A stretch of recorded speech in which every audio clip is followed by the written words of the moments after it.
In today's video, I'm going to teach you how to set Microsoft Excel as the default application in Windows 11.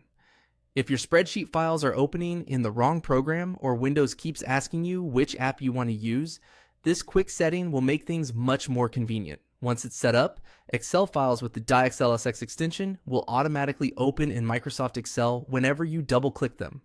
To begin, locate any Excel file on your computer.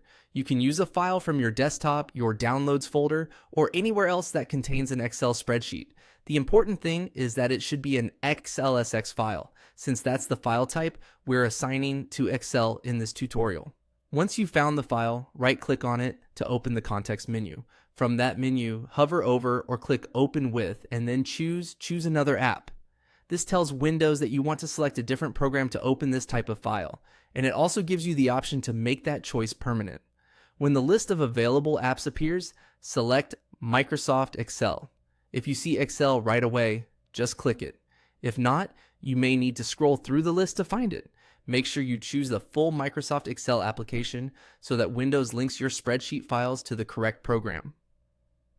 Before you confirm, look for the checkbox that says Always use this app to open .xlsx files. Go ahead and check that box.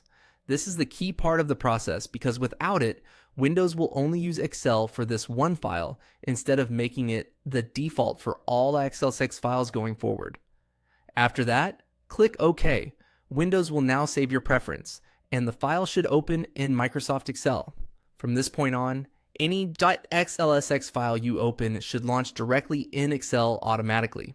If it doesn't seem to apply right away, a helpful tip is to close the file and double-click another Excel spreadsheet to test it. In most cases, the change takes effect immediately.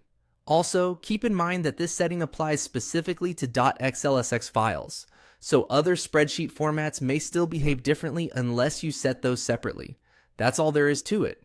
You've now set Microsoft Excel as the default application for Excel files in Windows 11, making it faster and easier to open your spreadsheets the way you want. Thank you for watching.